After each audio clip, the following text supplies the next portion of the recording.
Pronto, já coloquei aqui o chat no celular. Vamos começar a nossa aula de hoje, 3 de fevereiro. Então, hoje a gente ainda segue, mas finaliza o nosso conteúdo de escoamento interno viscoso incompressível, onde vamos falar de bombas, né? Um ponto bem importante. A gente está falando das perdas, mas e qual é a bomba que eu escolho? Qual deve ser a potência dessa bomba? Então, hoje a gente finaliza esse conteúdo. Na aula de terça-feira, na semana que vem, a gente vai falar de escoamento externo viscoso incompressível, certo? É o nosso último conteúdo da unidade 3. E eu já saliento também, turma, que no questionário, a última questão, a questão 5, é uma questão desse conteúdo que a gente vai ver na semana que vem. Então, quem já está respondendo o questionário, né, parabéns pela iniciativa de já estar respondendo. Mas essa última questão, vocês vão precisar desse conteúdo, que é o conteúdo da nossa próxima aula. Então, já vai respondendo as outras, de análise dimensional, de semelhança, de escoamento interno. Já dá para responder todas elas, não deixa para fazer o questionário de última hora, né? O questionário fica aí disponível até o dia 10. Eu vou postar uma aula assíncrona de revisão, com exercícios, e a gente tem aulão da monitoria no dia 5/2, já é esse sábado à tarde. Eu vou passar maiores informações pelo SIGA, o horário, o link, o monitor ainda está para me passar. E, seguindo o nosso cronograma, tem o questionário e a nossa prova no dia 15/2.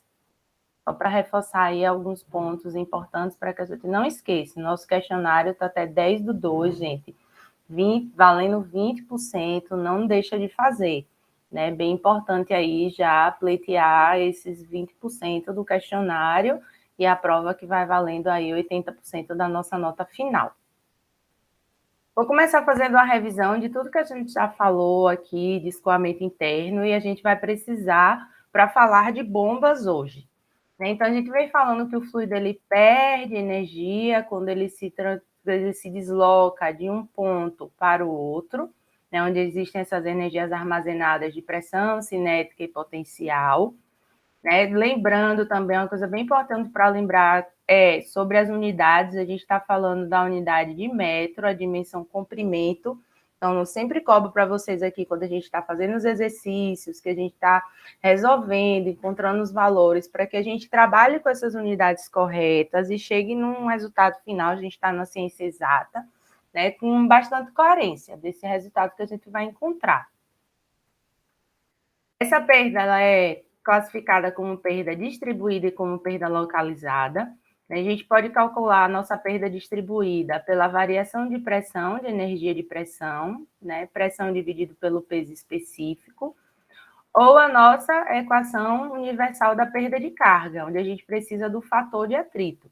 Esse fator de atrito, se laminar, é 64/Reynolds. Se ele for turbulento, a gente vai usar o nosso diagrama de Moody, conhecendo as informações de Reynolds e da rugosidade relativa para encontrar esse fator de atrito.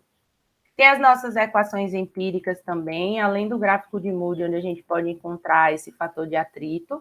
Lembrando que, né, a gente fez alguns exercícios, tanto pela fórmula quanto pelo diagrama de Moody.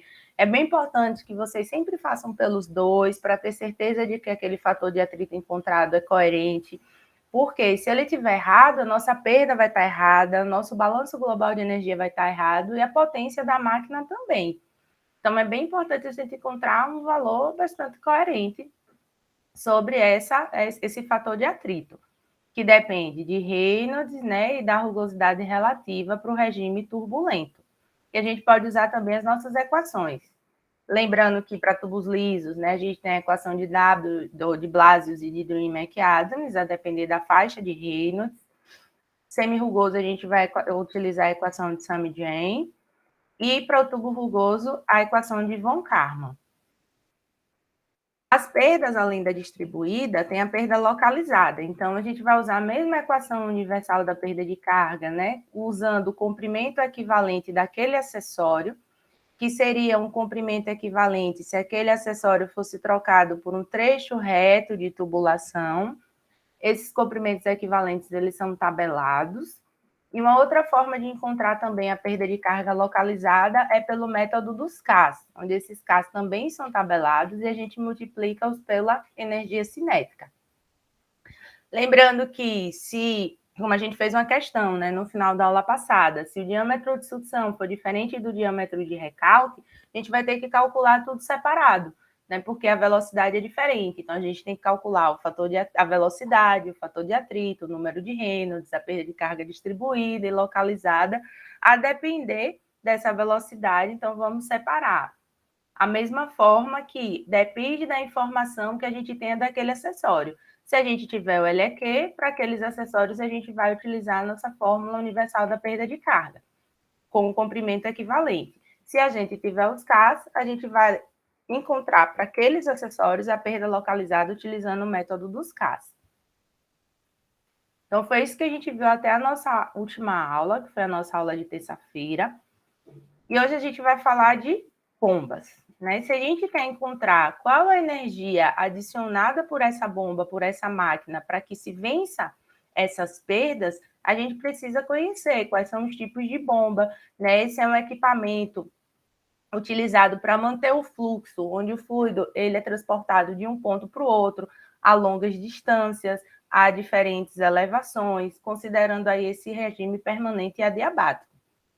Então, a gente vai utilizar a nossa equação global da perda de carga, fazendo esses balanços de energia, onde a gente tem a energia no ponto 1, menos, se ele perde, é menos a perda de carga, mais a energia adicionada pela bomba, né? A bomba ela vem para somar uma energia, transformar uma energia em outra. HR seria a energia removida se a gente tivesse uma turbina, né? Mas a gente não está falando de turbina, a gente está falando de bomba. É igual às energias no ponto 2. Então, a gente vai ter sempre que fazer esse balanço para encontrar qual é a energia que essa máquina de fluxo deve adicionar ao escoamento para que aquele fluido ele se transporte.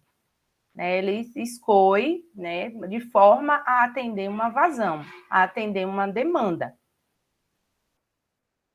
E aí esse nosso sistema elevatório, né, onde o fluido ele vai escoar, ele vai ser composto, né, de um conjunto de tubulações, de acessórios, bombas, motores, tudo para transportar esse fluido aí de um reservatório para o outro, de um ponto ao outro, vencendo grandes distâncias, vencendo grandes alturas.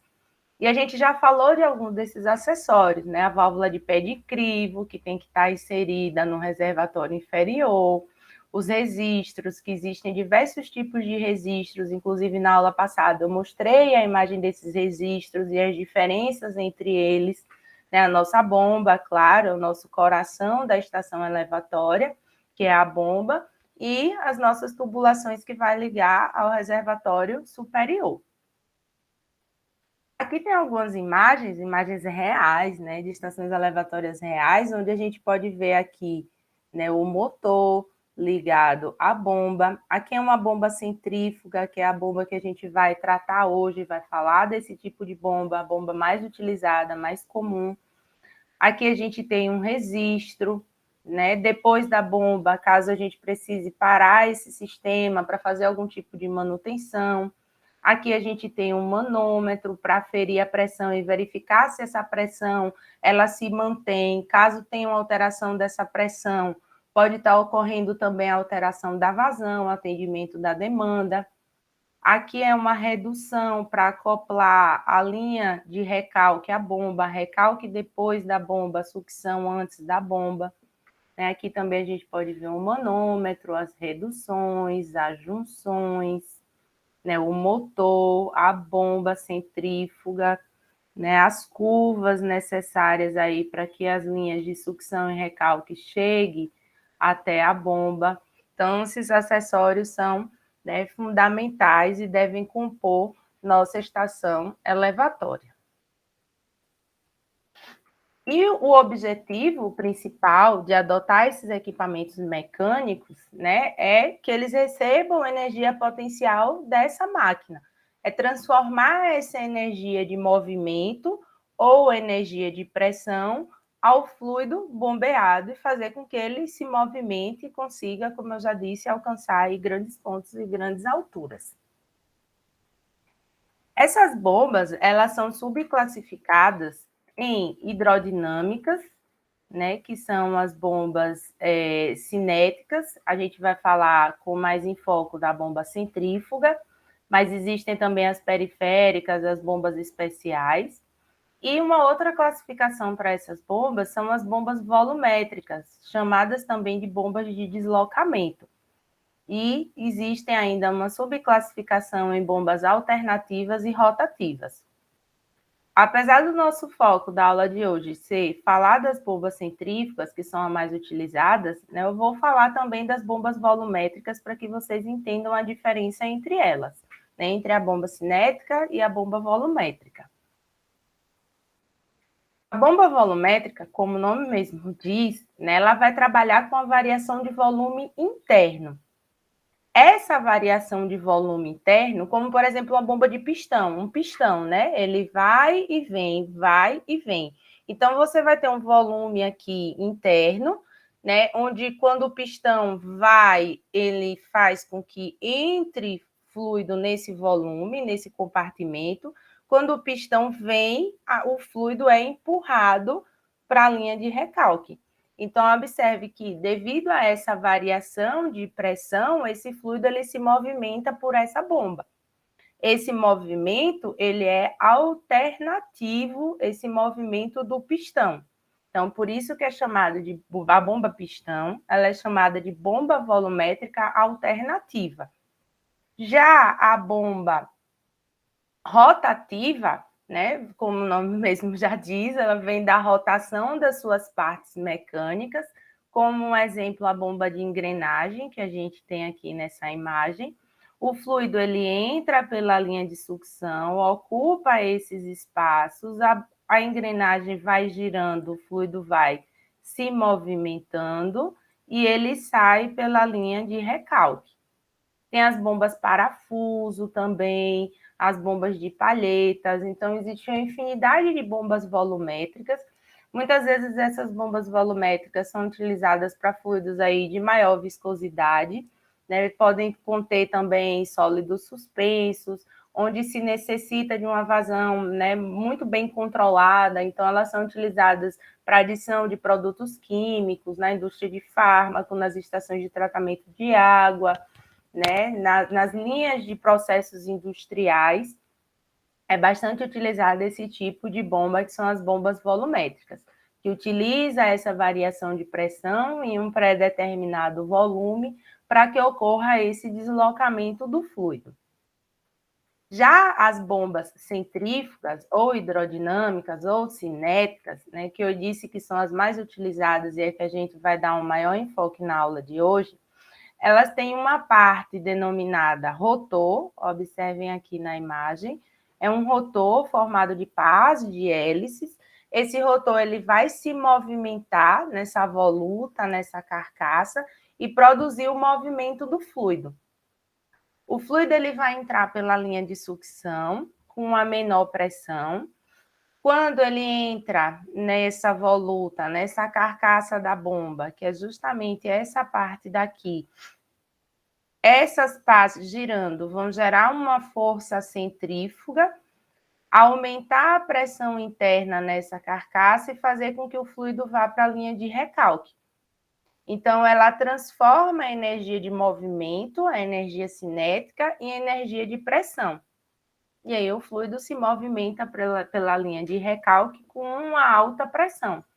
Por isso que naquelas imagens que eu mostrei, existe sempre um manômetro, né, para aferir essa pressão, para verificar se está havendo ou não essa variação de pressão. Por quê? Se tem variação de pressão na saída da bomba, eu estou tendo algum problema na minha linha de sucção ou na minha bomba, fazendo com que ocorra aquela variação de pressão que é indesejada. Tranquilo aí quanto à diferença das bombas volumétricas e as hidrodinâmicas? Obrigada, Gildeão. Vocês falem, vocês estão muito calados hoje. Somos aqui mais de 10 pessoas. Vamos lá. Bem que eu conto como duas, né? Que estou pelo celular, estou pelo computador também. Essas bombas, elas podem estar Olá, Paulo. Tranquilo. Comecei agorinha. A única coisa que eu fiz foi uma revisãozinha do que a gente vinha falando, de perda de carga distribuída localizada, como obtê-las, e comecei a falar de bomba agora, diferenciando as bombas volumétricas e as bombas centrífugas. Acho que você chegou aí, já estava no iniciozinho ainda. E aí essas bombas, né, com mais enfoque com a bomba centrífuga, elas podem ser colocadas no sistema nessas duas configurações, como bombas em paralelo, né, uma bomba, outra bomba acoplada à linha de sucção, onde essas tubulações de recalque elas se unem e vão para o reservatório superior. E o grande objetivo de colocar bombas em paralelo é que quando a gente dimensiona, que a gente vai hoje calcular a potência dessa máquina, calculei a potência da bomba. Mas na instalação, a gente sempre vai instalar duas bombas em paralelo. Por quê? Uma bomba vai ficar em repouso e a outra bomba vai ficar funcionando, elevando o fluido. Se essa bomba precisa parar, se B1 para, B2 entra em ação e aí eleva o fluxo, né? Aquele fluxo daquela bomba para aquela vazão dimensionada. Ah, eu tenho um momento de pico para atender a minha demanda. Então, coloca-se as duas bombas em funcionamento, onde a vazão vai ser o somatório da vazão das duas bombas, elevando para o recalque. Ah, no horário de menor pico, essa outra bomba vai parar, né? Mas lembrando sempre que pode ter ainda aqui um B3, B4, a depender da demanda, e sempre uma bomba vai ficar de reserva. Né? Em caso de manutenção de alguma outra, uma bomba vai ter sempre que ser a bomba reserva. Uma outra configuração são as bombas em série. Né? Observe que as bombas em paralelo, elas tendem, né, tem a possibilidade de aumentar a vazão, né, trabalhar atendendo maiores vazões. E as bombas em série, quando elas são acopladas uma em seguida da outra, são bombas que são colocadas para... A vazão vai ser a mesma, mas para alcançar maiores elevações e maiores distâncias. Né? O objetivo das estações de bombeamento, por exemplo, para abastecimento de água. A bomba vai sair, o fluido vai sair da ETA, né? Tem já lá na estação de tratamento de água um sistema de bombeamento, mas para que ele alcance, né, grandes distâncias e grandes elevações, vai ter algum outro sistema de bombeamento em algum outro ponto para que ele chegue a outros bairros, né, em outras distâncias e outras elevações. Então, a gente diz que são as bombas colocadas aí em série. Né? São os dois tipos de configuração aqui que podem existir. Quais são as características importantes para a gente escolher essa bomba? Né? Primeiro, preciso saber qual é a minha demanda, qual é a vazão. Né? Preciso conhecer essa diferença de pressão necessária, qual é a carga necessária para atender aquela demanda. A altura manométrica, que é o nosso HA, que a gente obtém por meio do balanço global de energia, também é uma das variáveis mais importantes, pois ela vai nos permitir calcular a potência da máquina, encontrar nos ábacos qual é a máquina mais... fugiu a palavra agora. Ideal, mais apropriada para aquele sistema elevatório. Né? A característica do fluido também, viscosidade, se vai ter algum tipo de contaminante, algum tipo de sólido suspenso. Condição de pressão e temperatura também é bem importante para prever o NPSH, que é a energia que a bomba requer que o fluido tenha para que ele saia da linha de sucção e chegue até a bomba. O regime de funcionamento e a flexibilidade também são bem importantes, porque, como eu falei, horários de grande pico, então eu vou precisar aumentar a vazão, trabalho com mais uma bomba em funcionamento.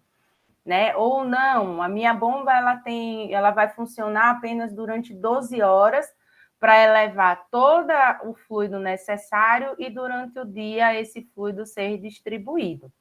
Né? Isso é devido ao regime de funcionamento e à flexibilidade operacional desejada. São as características mais importantes para que a gente escolha essa máquina.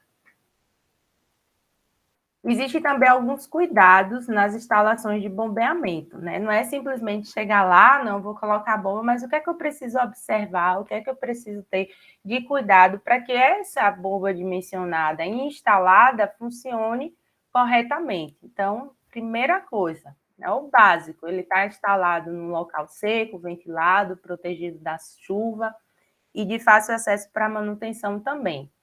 Isso é até bem óbvio, né, gente? Mas já cheguei em muita estação, né, de bombeamento, onde tá assim um pedaço de telhado, então quando chove molha.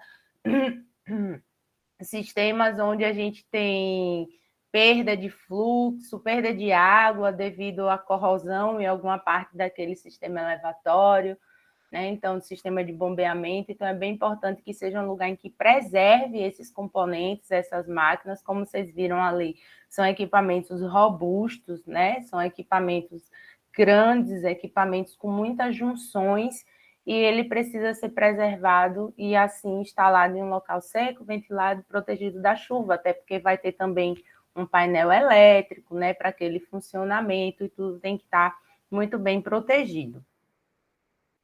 A fundação, né, onde essa bomba vai estar, ela também precisa ser firme e nivelada.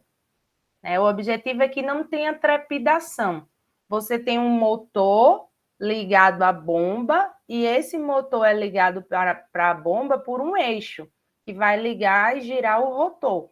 Então, se eu tenho um desnível, né, isso gera todo um problema na bomba, uma trepidação, um desnível, não vou falar essa palavra, vai ficar confusa, um desnível que vai prejudicar todas aquelas peças do conjunto motor-bomba. Evitar na linha de sucção os acessórios e ter uma tubulação muito comprida. Por quê? Quanto mais acessório a gente tem, quanto mais comprida a nossa tubulação, maior é a nossa perda de carga. Então, o fluido ele tem que gastar pouquíssima energia para sair do reservatório inferior até a bomba. A perda ela tem que ser mínima. O sistema de bombeamento ele tem que estar mais próximo possível do reservatório inferior. E o mais importante, ter a mínima possibilidade de entrada de ar. Porque se entrar ar, vai ter formação de bolha, então a gente precisa manter o que a gente chama de tubulação escorvada. A tubulação máximo escorvada, sem essa presença de ar, preenchida totalmente por água, por fluido no estado líquido, né? Nenhuma entrada de ar. A entrada de ar vai resultar no mau funcionamento da bomba. A gente está falando que o fluido vai entrar pelas pás, pelos rotores, e quando ele entrar, ele vai ter uma variação de pressão. Então, se a gente tem bolha de ar, essa implosão das bolhas de ar pode resultar, né, numa cavitação, que é a erosão das partes desse sistema elevatório, a parede da tubulação, os rotores, e isso é bem prejudicial ao funcionamento. Geralmente, quando a gente escuta uma bomba funcionando como se estivesse transportando prego, pipoca, o barulho de pipoca, é porque aquela bomba está cavitando, né? Está tendo ali a formação de bolhas de ar, essas bolhas de ar estão implodindo e desgastando as partes daquele sistema elevatório. Na tubulação de recalque, tem sempre que ter aquela válvula de retenção. Então, quando eu mostrei para vocês na aula passada, a válvula de retenção era aquela que tinha uma portinhola. A portinhola se abria e se fechava, né, a depender do fluxo. E é bem importante ela estar depois da bomba, pois caso tenha algum tipo de parada, ela é fechada e evita que o fluido retorne com alta pressão para o sistema de bombeamento. Né? Os manômetros também são bem importantes, eu mostrei, já falei o porquê. E as tubulações terem o seu suporte próprio, né? Não se apoiar sobre a bomba, nem sobre aí os suportes aí da bomba, né? O sistema, a fundação ali é para aquela bomba e nada deve se apoiar mais naquela fundação feita para o conjunto motor-bomba. Então, são algumas observações que são bem importantes, porque não adianta a gente dimensionar de forma correta se a gente não toma esses cuidados, cuidados esses que vão evitar prejuízos ao funcionamento daquele sistema. E como é que a gente calcula finalmente a potência? Né? Quando a gente está falando de H, de energia adicionada, que é aquela energia que a gente encontra pelo balanço, a gente está falando da energia que a bomba deve adicionar ao fluido. Não necessariamente é a potência ainda daquela máquina. Nossa energia é encontrada na unidade de metro. Para que a gente encontre a potência... Só um minutinho. Para que a gente encontre a potência adicionada, a gente precisa multiplicar a energia adicionada, que a gente vai obter pelo balanço de energia, a massa específica vezes a gravidade, que é o peso específico, vezes a vazão. Assim, a gente está obtendo a potência que deve ser adicionada pela máquina, mas ainda não é a potência da máquina. Que isso fique bem claro. Se for uma turbina, não é o nosso foco, mas eu quero passar esse conhecimento também para vocês. Vai ser a energia removida pela turbina, que vai ser obtida pelo balanço, o peso específico vezes a vazão. E aí a gente consegue encontrar essa potência provinda, né, dessa energia adicionada. Ainda não é a potência da máquina. Para que a gente encontre a potência real da máquina, né, a gente já sabe que isso daqui é a potência adicionada, que deve ser adicionada. Para que a gente encontre a potência final da máquina, a gente precisa saber qual é o rendimento desse equipamento. Seria ótimo, perfeito, maravilhoso que toda bomba funcionasse com 100% de rendimento, mas isso não acontece. Né? As nossas bombas vão trabalhar aí com 50%, 60%, 70%, 80% de rendimento. Né? O objetivo é esse, é que a gente encontre, a gente conheça esse rendimento daquele equipamento, a eficiência daquele equipamento, para saber qual deve ser a potência final da máquina. E como é que a gente faz? O que é que a gente faz? A gente vai multiplicar a nossa potência adicionada, pela eficiência da máquina. Então, a gente vai fazer a energia adicionada vezes o peso específico, vezes a vazão, dividido pelo rendimento. Essa eficiência vai estar em porcentagem. Então, essa é a potência final da máquina. Quando você for lá, não, eu preciso de uma bomba, preciso comprar uma bomba, adquirir uma bomba, licitar uma bomba para esse sistema elevatório. A minha potência essa sim é a potência final da máquina. E eu prometo que para esse conteúdo é a última fórmula que a gente vai ver. Para esse conteúdo, a potência da bomba, a potência final da máquina em função do rendimento, da eficiência desse equipamento. Se for uma turbina, gente, a única diferença é que, como a turbina remove energia, a gente vai multiplicar a potência removida pelo rendimento. É a única diferença se for uma turbina, mas a gente não está falando aqui de turbina, a gente está falando apenas de bomba. Mas só para que vocês saibam, ter esse conhecimento também, que a potência final da turbina ela vai depender do rendimento dessa turbina. Tranquilo? Perguntas? Tá tranquilo. Dúvidas? Tá tranquilo? O que é que eu vou fazer agora? Vou pegar aquelas questões que a gente fez na aula passada, onde a gente encontrou a perda de carga total. Eu fiz umas modificações na questão para que a gente encontre essa potência.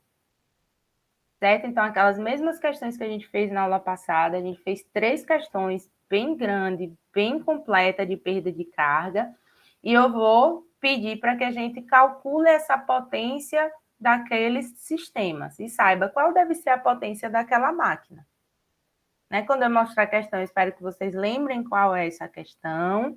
Eu vou recapitular como a gente fez a questão e a gente vai calcular essa potência. Vamos acompanhando. A unidade, perdão, deixa eu só falar da unidade aqui antes, rapidinho, né, para a gente se atentar de que unidade a gente está falando. A energia adicionada tem a unidade de metro, A massa específica vezes a gravidade, né? Massa específica vezes a gravidade vai ser quilograma por metro quadrado segundo ao quadrado, que é igual a Newton por metro quadrado, né? Então, essa unidade aqui vai ser Newton por metro quadrado do peso específico, observem. E a nossa vazão vai dar metros cúbicos por segundo. Se a gente estiver trabalhando com essas unidades de forma homogênea, o rendimento é em porcentagem, né? Então, a unidade aqui 1. Se a gente trabalhar com essas unidades aqui homogêneas e corretas, a gente vai ter a nossa unidade final, Newton metro por segundo. Newton metro por segundo é a mesma coisa que Joule por segundo, que é igual a watts. Então, a nossa potência final da máquina vai ser encontrada em watts.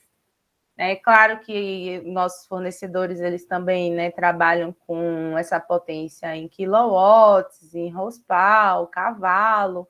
Então, a gente pode depois fazer essa transformação para a unidade desejada. Unidade de watts que a gente vai trabalhar aqui, lembrando, se a gente estiver trabalhando com as unidades corretas em todos os cálculos. Vamos lá, essa foi uma das questões que a gente fez na aula passada. Né? A gente calculou a perda de carga do fluido saindo de um ponto para o outro, calculamos a perda distribuída e localizada. Eu adicionei aqui nessa questão uma informação que é para que a gente determine a potência da bomba, sabendo que ela tem um rendimento de 75%. Então, observem, fiz uma adição aqui, pedi mais uma coisa além das perdas, que foi a potência da máquina.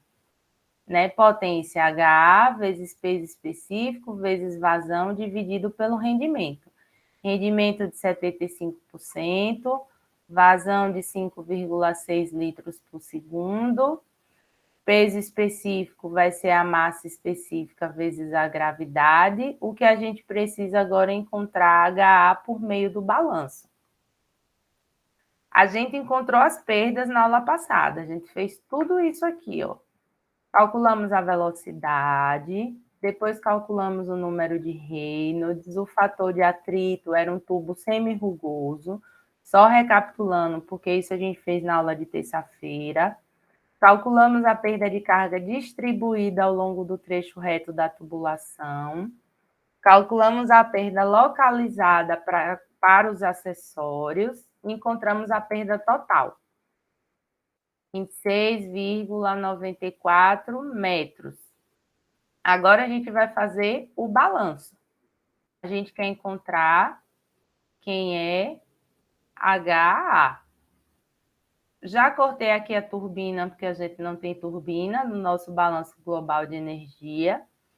Ele já deu quem é o ponto 1 e o ponto 2, ó, Z1 na lâmina d'água desse reservatório, Z2 na lâmina d'água desse outro reservatório. Então, ele já nos forneceu quem é Z1 e quem é Z2. Se a gente está trabalhando na lâmina d'água como volume de controle 1 até o 2 na lâmina d'água do outro reservatório, ambos os reservatórios possuem grandes áreas e pequenas velocidades. Então, a gente já pode dizer que V1 é pequeno e V2 é pequeno e são desprezíveis na nossa equação do balanço global de energia. Vocês podem me perguntar, professora, mas quando não é desprezível? Quando eu tenho, por exemplo, essa situação aqui. Uma bomba vai para o reservatório superior. Desculpem um desenho mal feito, com o mouse aqui fica bem difícil. Aqui é uma bomba. Então, a gente vai escolher aqui o ponto 1 na lâmina d'água desse reservatório e o ponto 2 na saída do fluido. Observe que para essa situação que eu estou dando de exemplo aqui agora, V1 vai ser desprezível porque eu tenho grande área de um reservatório E V2, como é numa pequena área de saída do fluido da tubulação, a gente não pode desprezar, porque eu tenho uma pequena área e grande velocidade. Então, nesse exemplo que eu estou dando aqui agora, a gente só poderia desprezar V1 e não V2. Como nesse exemplo que a gente está fazendo agora, Z1, né, e Z2, na verdade, o ponto 1 e o ponto 2 são grandes áreas, a gente pode desprezar as duas.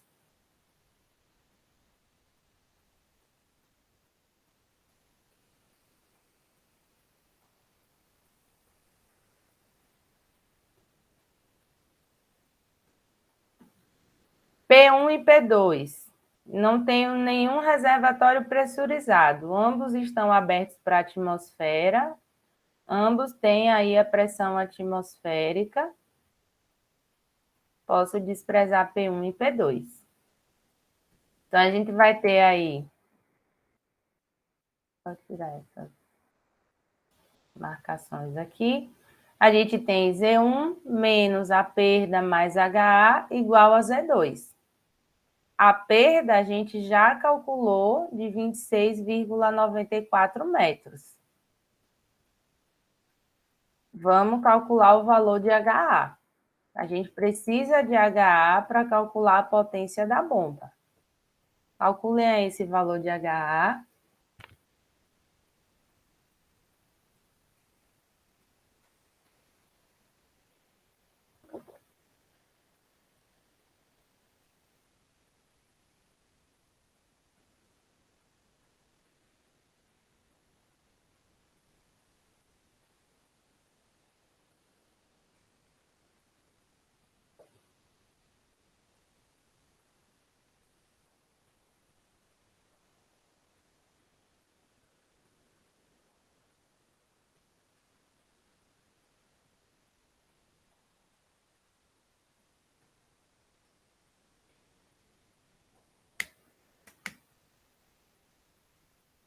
Obrigada, Paulo. Metros, tá? Não esqueçam da unidade. Obrigada, Lucas. Judeão, Damares. Perfeito. 57443,496 metros. Encontrado HA, ó, vamos calcular a potência da bomba. Então, a gente já tem HA. Aqui é o peso específico, que é a massa específica vezes a gravidade. A massa específica foi dada na questão de 1.000 quilogramas por metro cúbico, vezes 10 da gravidade dá 10.000. A vazão também foi dada na questão de 5,6 litros por segundo, transformado aqui para metros cúbicos por segundo. E o rendimento foi dado na questão, então aqui é a vazão. E o rendimento foi dado na questão de 75%. Então, vamos calcular a potência dessa máquina.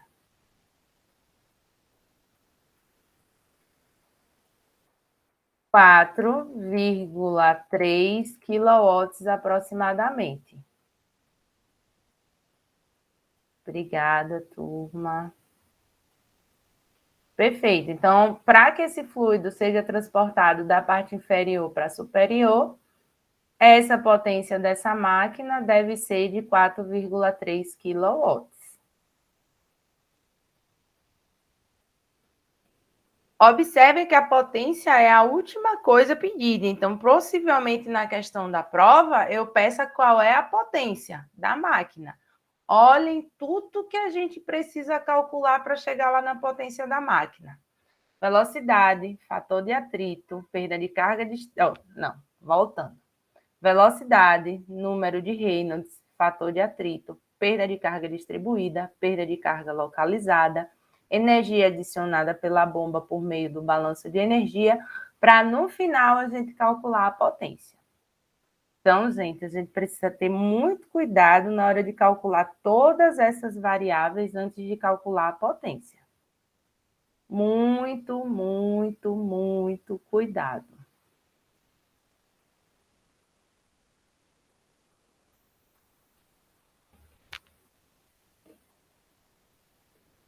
Perguntas?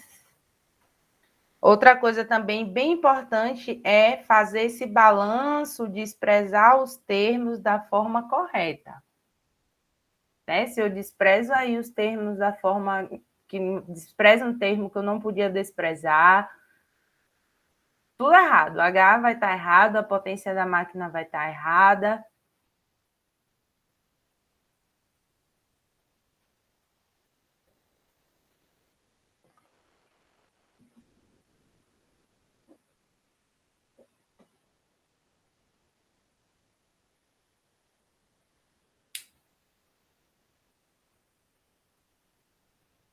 Vamos fazer outra.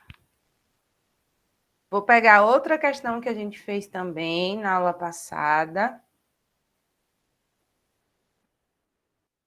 Aqui é outra coisa, eu falo já.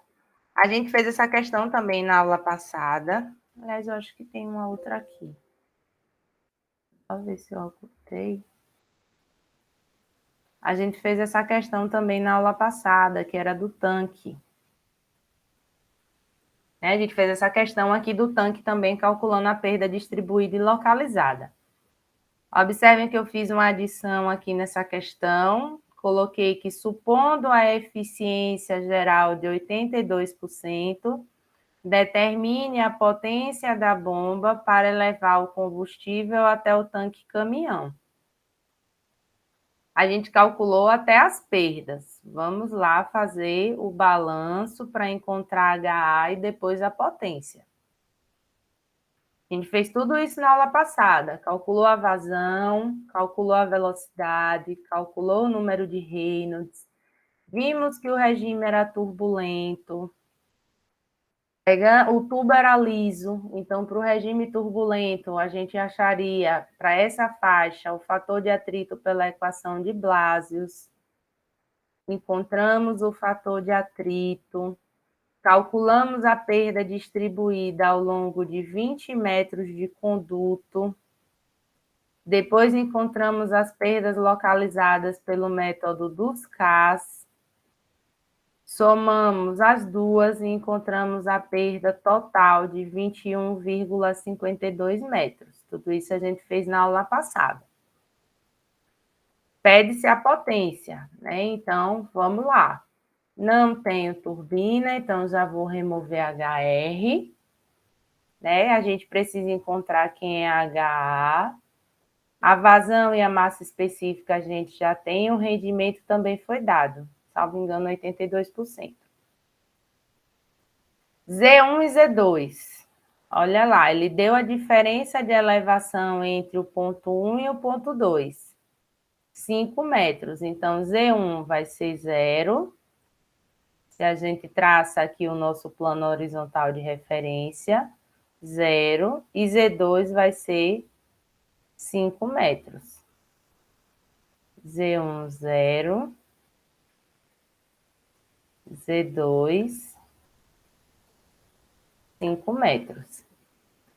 V1 é no reservatório inferior, e observe que o nível aqui onde ele colocou os 5 metros é na saída da mangueira. Então, V1, grande área, no reservatório eu posso desprezar, mas nesse caso eu não posso desprezar V2. Meu fluido, ele sai aqui da mangueira da tubulação com a velocidade considerável. Então, nesse caso, a gente não pode desprezar V2. Ele não fala de pressurização em nenhum dos dois pontos, então o reservatório 1 está despressurizado e o fluido, quando ele sai aqui da mangueira, ele está exposto à pressão atmosférica.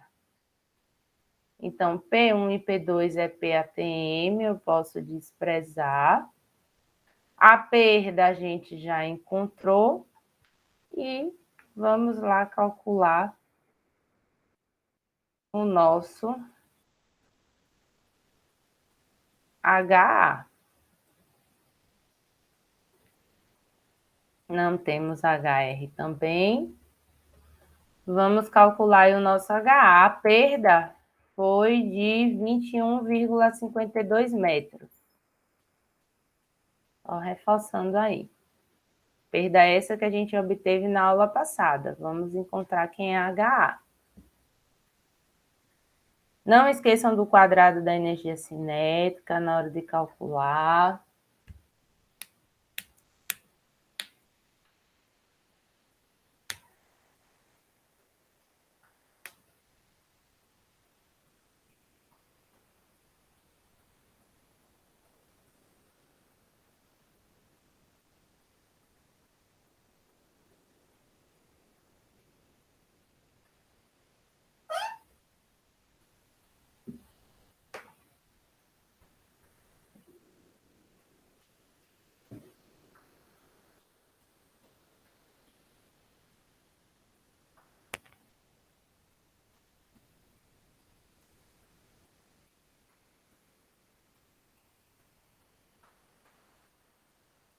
Vim 26 ou 27? Eita, que agora... Acho que foi na hora de digitar. E algum dos dois aí na hora de digitar. 27,8255,6 metros. Acho que foi Gildeão. Foi na hora de digitar, Gildeão? Eu vou rever aqui meus cálculos. Certo, refaz aí, dá um tempinho.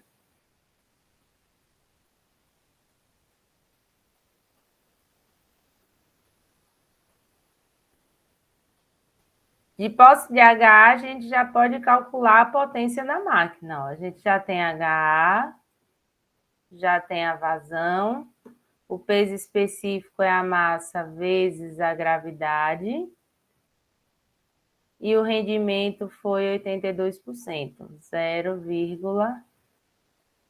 eu acho que foi 82, gente. Se eu estou bem lembrada de quanto eu coloquei lá na questão, foi 82.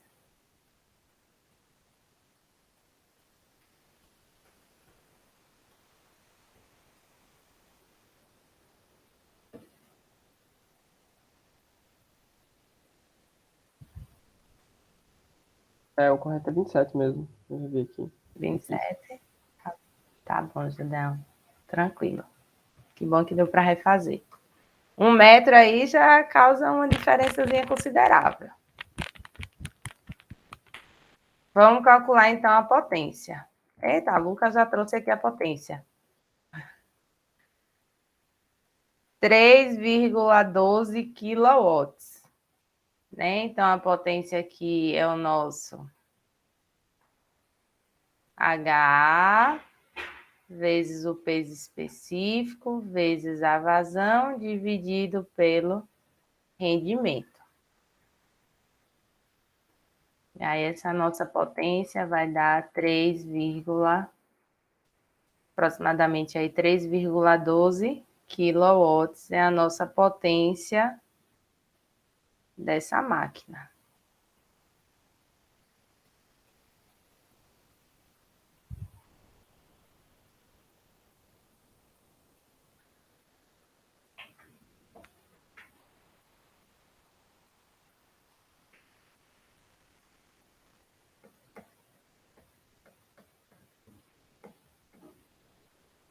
Você vê que não é difícil calcular a potência, né? Para a gente chegar lá, é um longo passo. E todos eles têm que estar correto.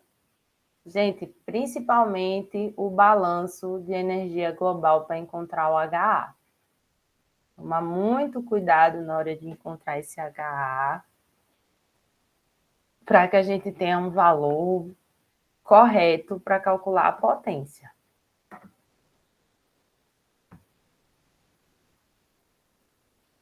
Sim, Paulo, esse quadrado, eu sempre falo, né? Gente, não esquece do quadrado da energia cinética. Sempre falo, porque ele é uma pedra no sapato.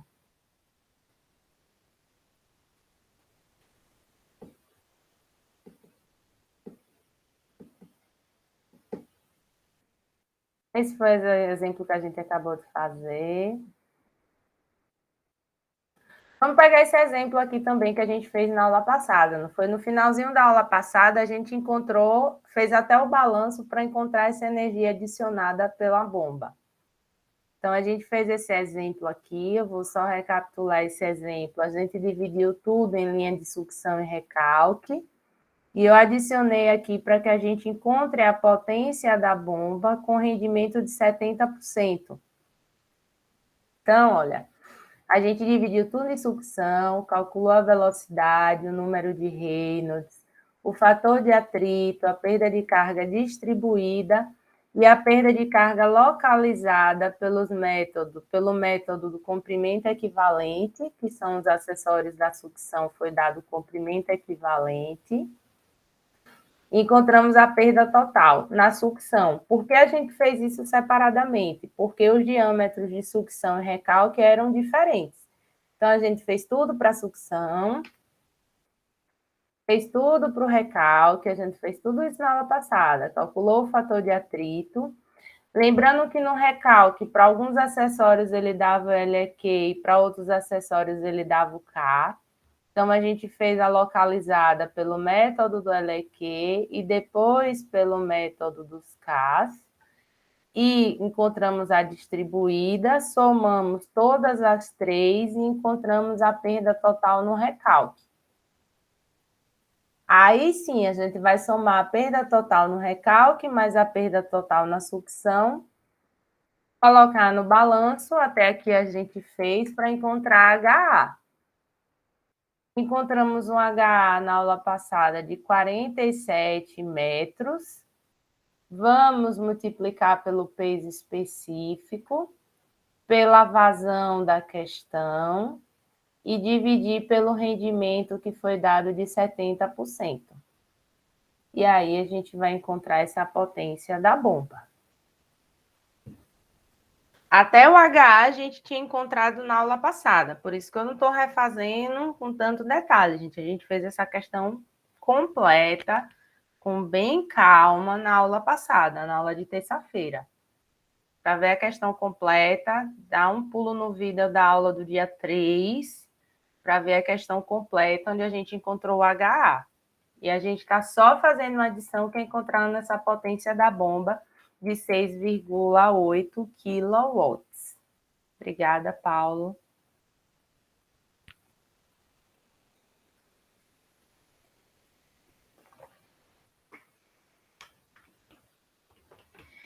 E agora, como é que a gente escolhe essa bomba e o nosso fornecedor? Obrigada, Judão.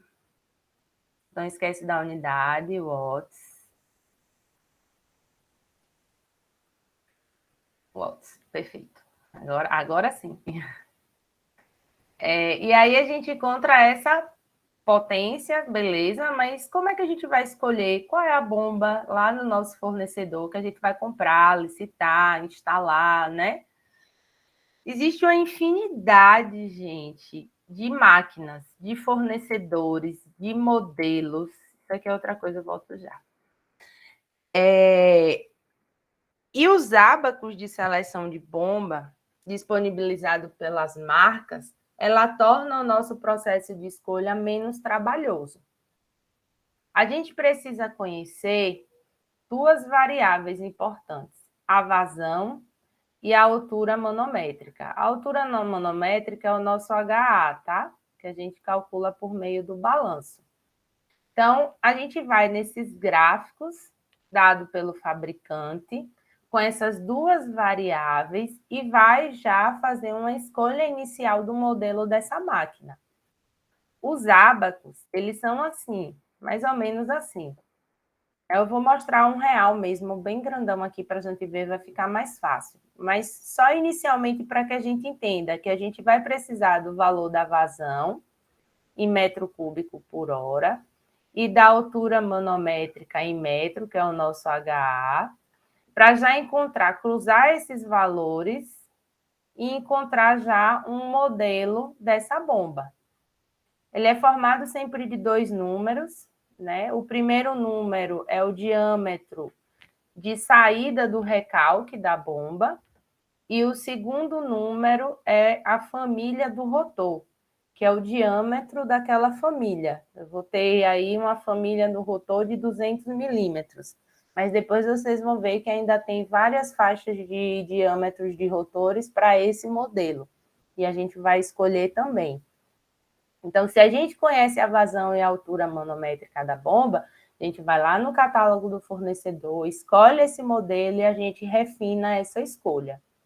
Né? Tem mais alguns ábacos, né? Alguns gráficos também. Eu vou mostrar isso aqui grande, gente, porque está bem pequenininho aqui. Eu vou mostrar mesmo um catálogo, vou abrir um catálogo para que a gente faça essa escolha aqui mais adequada possível. Vou mostrar aqui. Primeiro, vamos pegar um dado de algum desses exemplos aqui. Vou pegar aqui o primeiro exemplo que a gente fez hoje, para a gente trabalhar com os dados de um exemplo mesmo. Vou pegar esse daqui, que a gente encontrou. A gente precisa da vazão.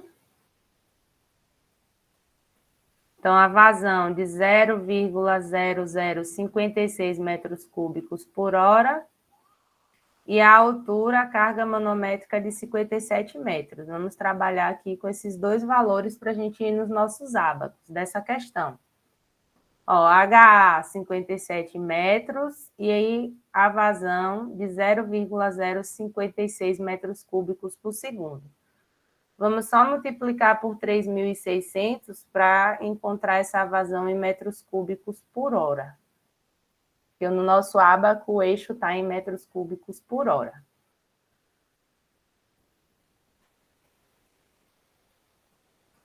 Vou pegar esses dois dados.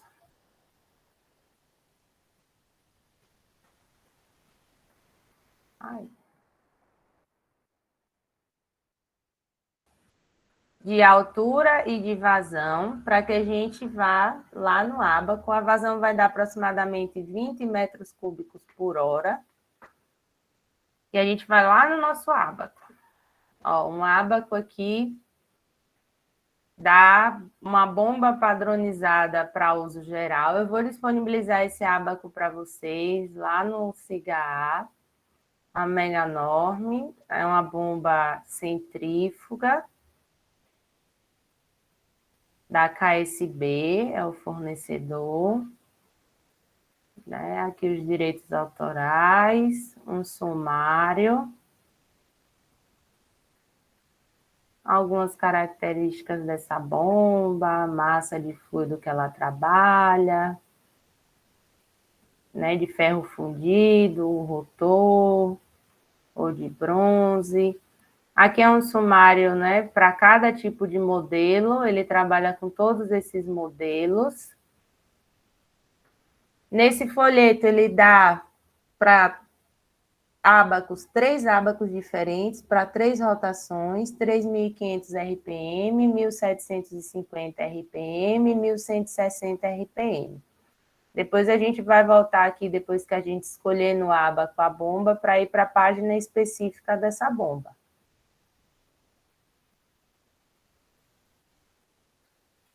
Esse daqui é o ábaco de 3.500.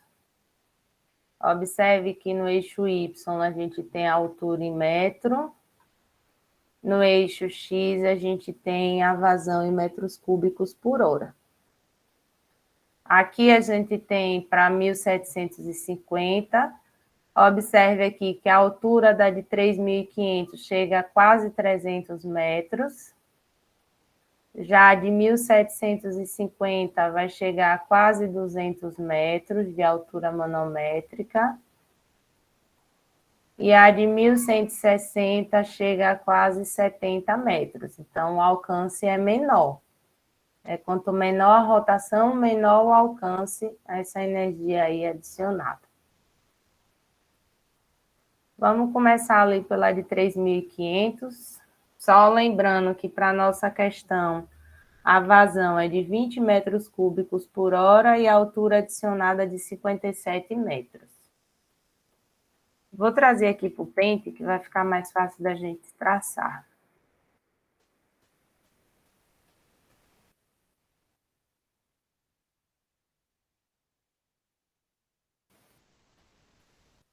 Muito grande. Tá dando para enxergar assim, gente? Dá pra enxergar. Beleza. Vou traçar aqui para vazão, ó, de 20 metros cúbicos por hora.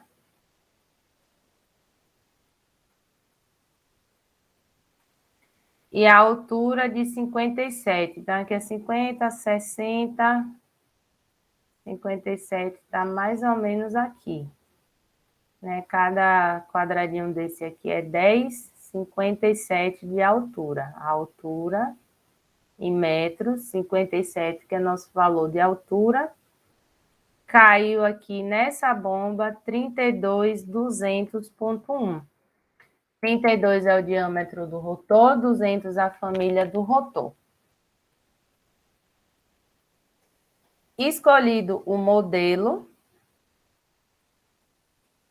a gente volta no nosso sumário para a rotação de 3.500, 32, esqueci agora, 32, volta lá, 200.1. 200.1. A memória já está falhando, doutor. Aqui, 32.200.1. Esse 50 aqui é só uma informação adicional que ele dá do diâmetro de sucção. Então, a entrada da bomba vai ter um diâmetro de 50 milímetros, a saída da bomba vai ter um diâmetro de 32 milímetros. E a família do rotor é de 200 milímetros. Então, vai estar na página 16. Se a gente clicar aqui, já vai, ó, 50, 32, 200.1, 3.500 RPM. Então, a gente tem aqui mais 3 gráficos, né? Vamos começar pelo primeiro gráfico. A gente vai conseguir detalhar mais as especificações dessa máquina. Observe aqui que nesse gráfico a gente segue tendo a vazão em metros cúbicos por hora, a altura em metros. Cada linha dessa aqui vai representar um diâmetro específico do rotor. A família é de 200, mas o diâmetro vai variar de 168 até 204. Então, e aqui a gente tem os rendimentos mínimos e máximos, ó, cada rendimento desse aqui, ó, o rendimento tá em porcentagem. Então, a gente vai cruzar a vazão de 20 metros cúbicos por hora, vezes a altura manométrica da bomba, que é de 57. Então, 40, 50, 55, 57.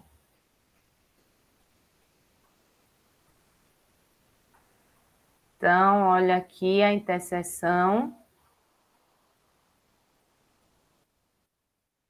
Esse ponto de interseção, ela está mais próximo dessa curva aqui, que vai representar o diâmetro do rotor de 180. Então, para essa vazão de 20 metros cúbicos por hora, a altura manométrica é de 57, o modelo da bomba ideal é a 32.200.1, com um diâmetro de rotor de 180 milímetros, e o rendimento, ele está aqui entre 50 e 50.7. O rendimento mínimo vai ser 50 e o rendimento máximo vai ser 50.7. Né? Caiu aqui entre esses dois, 50 e 50.7. Então, a gente já encontrou o modelo, o diâmetro do rotor e os rendimentos, o mínimo e o máximo. Rendimento é a eficiência, tá, gente? Vamos voltar lá para o nosso ábaco. Esse segundo gráfico é um gráfico de NPSH. Se vocês forem ver disciplinas como hidráulica, né, que estuda mais especificamente aí esses rotores, essas bombas, vocês vão trabalhar bem com esse gráfico de NPSH. O NPSH requerido da bomba significa a energia que o fluido precisa ter para que ele seja recalcado pela bomba, a energia líquida disponível de fluido. Então, é um cálculo que vai prever a possibilidade ou não de cavitação. Tá? A gente não vai trabalhar com ele por enquanto. E esse outro gráfico é de potência versus vazão. Então, o nosso diâmetro foi de 180. Vou pegar aqui, dar um printzinho para a gente vir para cá. Diâmetro de 180. Vou cruzar a vazão aqui de 20 metros cúbicos por hora. A interseção com o nosso diâmetro de estudo está aqui. Vou traçar para a esquerda, que vai dar aproximadamente 6 kW. Então, a potência dessa máquina, do modelo 32200.1, para um diâmetro de 180 milímetros, com rendimento entre 50 e 50,7, vai ter uma potência de 6 kW.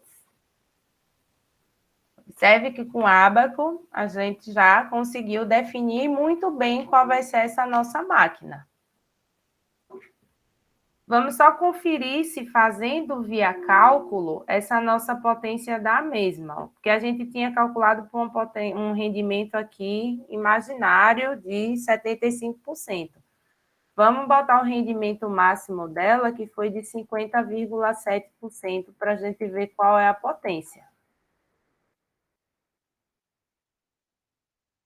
Ó, 57 vezes 1.000, calculem aí para ver quanto vai dar, 10.000 de peso específico, vazão e esse rendimento de 50,7. Vamos botar um mínimo, que foi de 50%?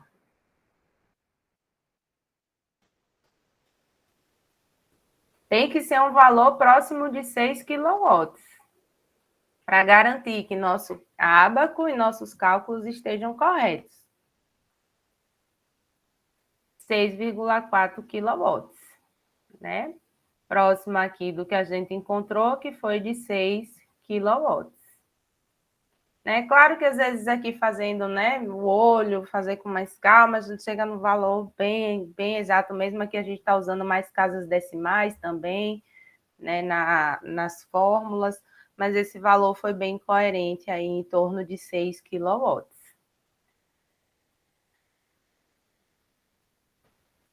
Vamos fazer de outra rotação, só para a gente fixar mais. Vamos pegar esse mesma altura e mesma vazão. Se alguém tiver alguma dúvida, gente, perguntem. Vamos fazer para a rotação de 1160? Não, 1160 não, 1750. A gente fez nesse de rotação de 3.500. Vamos pegar esse agora para a rotação de 1750.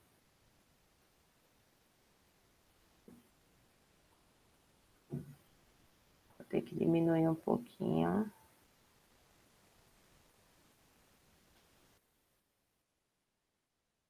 Olha o que acontece. Talvez essa de 1750 não caiba para o nosso exemplo, nossa situação. Ó.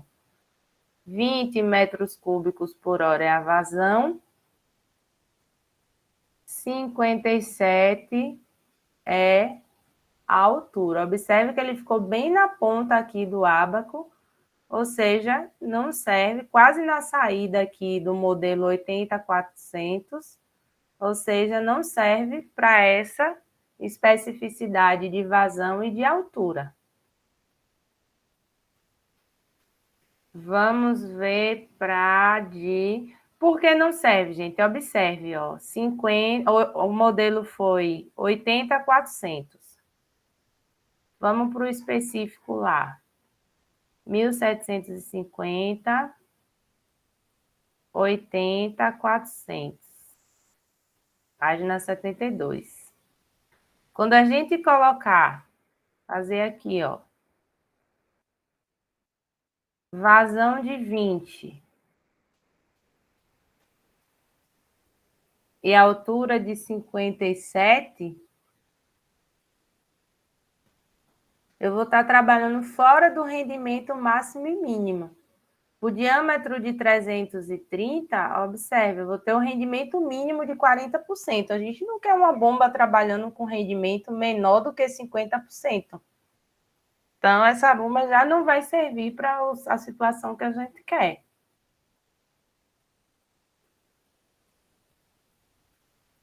Vamos pegar outro exemplo que a gente fez aqui hoje. Vamos pegar essa altura aqui agora, essa altura e essa vazão desse exemplo. Vazão de 0,01 metros cúbicos por segundo, que foi esse exemplo, 36 metros cúbicos por hora. Transformar aqui em metros cúbicos por hora. E a altura de 47.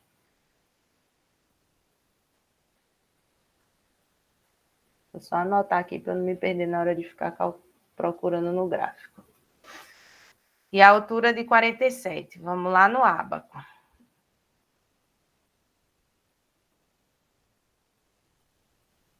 Vamos no de 3.500. Aquele exemplo ali. A altura de 47. 40, 45. 47. E a vazão de 36 metros cúbicos hora. 30, 35, 36. Seria para esse modelo 32.160. Apesar de estar bem lá em cima, vamos ver se cabe. 32.160. Para a rotação de 3.500. 32.160. Página 13.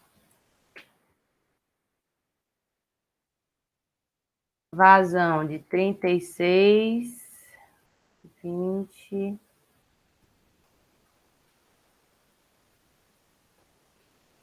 32, 34, 36.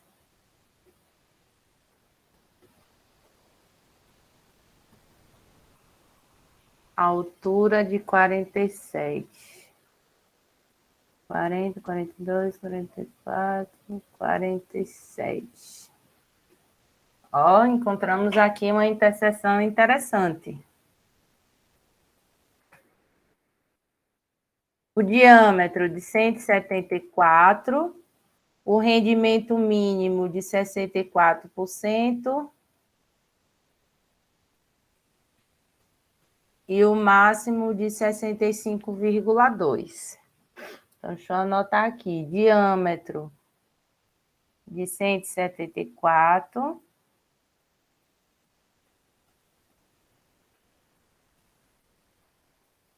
E o rendimento de 64 a 65,2%.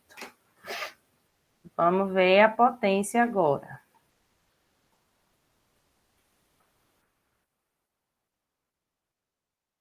Foi para o diâmetro de 174, que é essa curva. Vazão de 36 metros cúbicos por hora.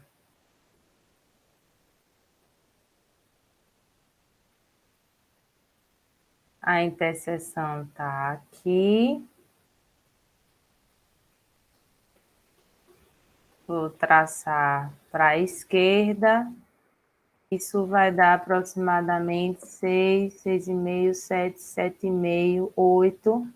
Aproximadamente 7,4 quilowatts vai ser a potência. Né? Aqui é 7,8, não é? Espera aí que agora até eu me perdi. 6, 6,5, 7, 7,5, 8. Está dividido de meio e meio. Aproximadamente 7,4 quilowatts deve ser essa potência. Vamos recalcular agora. Se a gente tivesse no lugar desse rendimento que foi dado hipotético aí de 60%,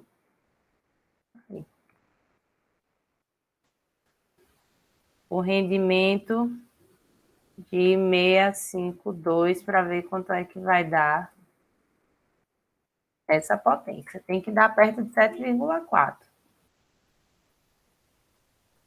Vou trabalhar aqui com os valores. Trabalhem com os valores que a gente fez aí aproximado. 47. 7,3? Rapaz, então foi bem perto do que a gente achou no Abaco. 7,3, a gente tinha visto 7,4. Perfeito, com rendimento mínimo, Paulo calculou aí, com rendimento mínimo de 64%, dava exatamente como a gente viu no Abaco de 7,4 kW.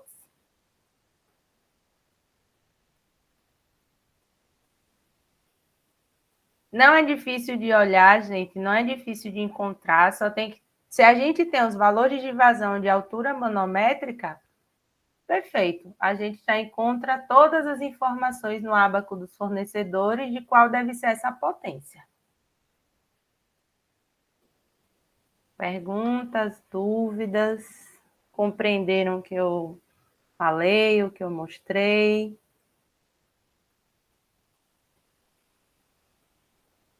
Acharam difícil? Acharam tranquilo? Tá tudo bem? Me digam aí como é que vocês estão aí.